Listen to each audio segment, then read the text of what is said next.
এই মুহূর্তে রয়েছি মা বল্লা কালীর মন্দির প্রাঙ্গণে। কিছুক্ষণ আগেই আমরা মায়ের গর্ভ গিয়েছিলাম। আজকে বুদ্ধ পূর্ণিমা। এই বুদ্ধ পূর্ণিমার এই বিশেষ তিথিতে আজকে মায়ের এখানে হাজার হাজার পুণ্যার্থীদের ভিড়। প্রত্যেকেই মায়ের কাছে প্রার্থনা করছেন তাদের ভবিষ্যৎ, তাদের সন্তান, তাদের পরিবার সকলের যেন মঙ্গল হয়, সকলকে যেন বিপদে আপদে রক্ষা করেন। কারণ এই যে মা শতাব্দী প্রাচীন আমাদের এই যে মা বল্লা কালী শুধু উত্তরবঙ্গ নয়, উত্তর পূর্ব ভারতের অধিষ্ঠাত্রী দেবী হিসাবেই সকলে এই মাকে মেনে থাকে।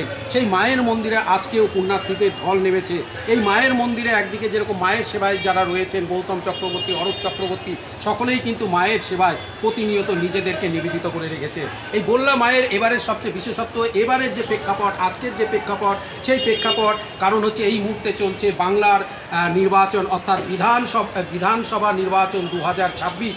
যে 2026-এর এই নির্বাচন অত্যন্ত তাৎপর্যপূর্ণ এবং এই নির্বাচনের ক্ষেত্রে বিশেষ করে শুধু বিধানসভা নির্বাচন নয়, পঞ্চায়েত থেকে সাধারণ নির্বাচন, সমস্ত নির্বাচনে দেখা যায় যে এই বল্লা মায়ের মন্দিরে বিশেষ করে জনপ্রতিনিধিরা বিভিন্ন রাজনৈতিক দলের যারা প্রার্থী হিসাবে এই ভোটের লড়াইয়ে নামেন, তারা কিন্তু এই মায়ের থানে এসে তারা মাথা ঠুকে মায়ের কাছ থেকে আশীর্বাদ নিয়েই তারপরে তারা নামেন এবং তারপরেই তারা মানুষের দরবারে যান এবং মানুষের কাছে গিয়ে তাদের যে বিশেষ করে তাদের প্রতিশ্রুতি, তাদের যে আগামী পরিকল্পনা, সেটা মানুষের কাছে তারা জানান এবং মানুষের কাছে তাদের ভোট প্রার্থনা করেন। এবারে সেই প্রেক্ষাপটে এই মন্দিরের কি পরিস্থিতি সেটা আমরা শুনে নেব। এই মন্দিরের যিনি হচ্ছে পুরোহিত, এখানে দুইজন পুরোহিত রয়েছেন, একজন গৌতম চক্রবর্তী, একজন অরূপ চক্রবর্তী। প্রথমে অরূপ ভাইয়ের কাছ থেকে শুনে নেব।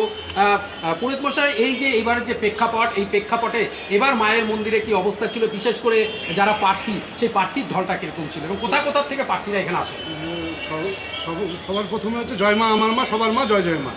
তো এখানটায় মায়ের এই ইলেকশনের সময় যত প্রার্থী থাকে আমাদের, বিশেষ করে উত্তরবঙ্গে, সবাই এখানটায় আসেন মায়ের কাছে, সবাই প্রার্থনা করেন যে আমি যেন জিতি। এইটা প্রত্যেকটা প্রার্থী আসেন, সে যেই পার্টিরই হোক না কেন, সবাই আসে মায়ের কাছে। তো আমাদের বিশেষ করে দেখা যে এবার সামনের রেজাল্ট 4 তারিখে, যে মায়ের সবই তো সন্তান, সবাই মায়ের কাছে, তো তার মধ্যেও কে কাছের এটা 4 তারিখে আমরা জানতে পারবো, দেখতে পাবো। সেটার জন্যে আমরা মুখিয়ে আছি আর কি। আর একটা কথা, যেটা 2021-এর যে বিধানসভা নির্বাচন হয়েছিল, সেই নির্বাচনে আমি শঙ্কর দাস নিউজ টাইমের প্রতিনিধি হিসাবে আমি কুচবিহারের শীতলকুচি এলাকায় আমার ভোট কভারেজের ডিউটি করেছিল এবং সেখানে একদম কাছ থেকে দেখেছিলাম সেখানকার রক্তপাতের ঘটনা, বিশেষ করে স্বজন হারানদের সেই কান্না খুব সামনে থেকে আমি সেটা উপলব্ধি করেছিলাম। এইবারের নির্বাচনটা কিন্তু এখনও পর্যন্ত মানে আজকে দ্বিতীয় দফার ভোট হয়ে গেছে, এখন শুধুমাত্র গণনা মানে ফলাফল প্রকাশে বাকি, এখনও পর্যন্ত কোনো মৃত্যুর খবর নাই, যেটা আমি তো মনে করি এটা মায়ের অপার কৃপা। শুনে নেব পুরোহিত মশার কাছ থেকে, তিনি কি বলবেন। একদম, আমারও যতদিন ধরে আমি ছোটো থেকে আজ অবধি বড় হয়েছে, এরকম ইলেকশন আমি কখনোই দেখিনি ইলেকশন। আর মায়ের কাছে আমাদের প্রার্থনা ছিল যে প্রত্যেকেই তো সন্তান, সে যাই হোক না কেন, যে পার্টি করুক, যেই করুক, একটাই মায়ের কাছে প্রার্থনা ছিল, মা যেন সবাইকে শান্তভাবে রাখে। শুধু এই যে সময় অবধি যে একটাও মৃত্যু হয়নি, কারো কিছু হয়নি, এটা মায়ের অপার কৃপা। আমি বলবো যে আমাদের পশ্চিমবাংলাবাসী সবাই সুস্থ আছে, ভালো আছে, কোনো হুড় হাঙ্গামা, মারপিট, কোনো কারো মৃত্যু কিচ্ছু হয়নি, এটা মায়ের মানে অশেষ কৃপা, এইটুকুনি বলবো। তো শুধু এইটুকুনি না, সামনে 4 তারিখ ইলেকশনের পরেও অন্যান্যবার দেখেছি অনেক কিছু গণ্ডগোল হয় রেজাল্টের পরে। তো চাইবো হচ্ছে ওই 4 তারিখ রেজাল্টের পরে যেন মা সবাইকে ভালো রাখে, ভালোভাবে দেখে, এটাই চাইবো। একেবারেই, কারণ হচ্ছে 2021-এর মানে সেই নির্বাচনে সেই সময়কার যে পরিস্থিতি আর এবারের পরিস্থিতি সেটা সম্পূর্ণ আলাদা। আমার পাশে আরেকজন রয়েছেন গৌতম চক্রবর্তী, তার কাছেও শুনবো, তিনিও ওই বল্লা মায়ের অন্যতম তিনি পুরোহিত, আমাদের সিনিয়র দাদা। গৌতম দা, কী বলবেন এবারে যে শান্তিপূর্ণ ভোট, বিশেষ করে মানুষের কামনা বা মায়ের কৃপা সম্পর্কে কী বলবেন? জয় মা বল্লা মা।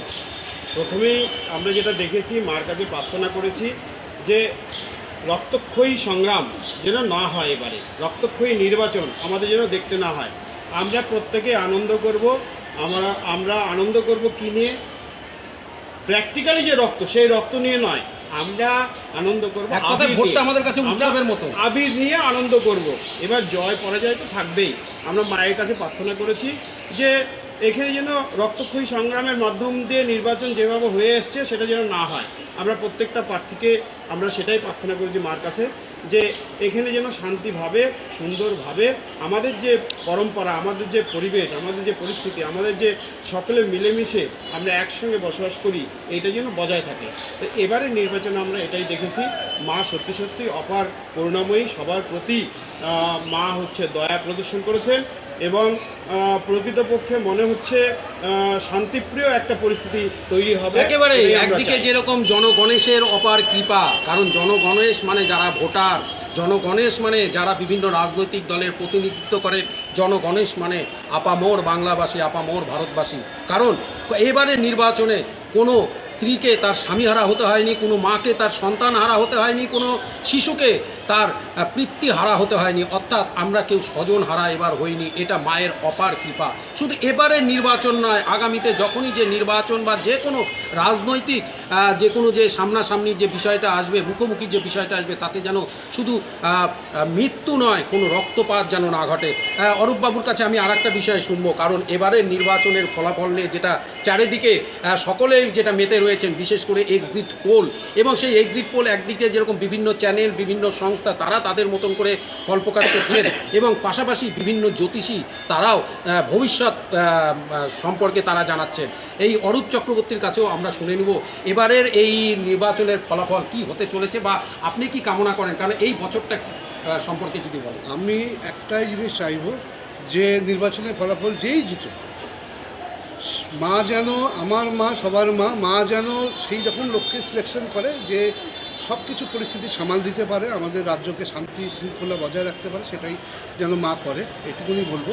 আর একটা যেটা বিশেষ করে এই বছর হচ্ছে, আমি বলবো সমস্ত ক্যান্ডিডেট প্রার্থী সমস্ত লোকের জন্য সূর্যের বছর এই বছরটা। আমি বলবো সকালবেলা উঠে সূর্যার্ঘ্য দিয়ে দিনটা শুরু করলে সবারই মঙ্গল হবে, নাম যশ খ্যাতি বাড়বে। আগামী 4 তারিখে ইলেকশন, আমি বলবো প্রত্যেকটা ক্যান্ডিডেটও যেন এটাই করে, সূর্যদেবের লাভ যেন তারা পায়, তারা যেন নিজের যা মনের ইচ্ছা সেটা যেন পূর্ণ হয়। আমরা অরূপ ভাইয়ের কাছে শুনলাম, আমার সিনিয়র দাদা রয়েছেন গৌতম চক্রবর্তী, তার কাছেও শুনে নেব তিনি ভবিষ্যৎ কি দেখতে পাচ্ছেন একদম অরাজনৈতিক ভাবে, মানে কি চান, কি হতে চলেছে। মানুষ মনে প্রাণে যেটা চেয়েছে, মানুষের যেটা কামনা, সেটাই বাস্তবে রূপায়িত হবে, এটাই আমরা কামনা করি মার কাছে।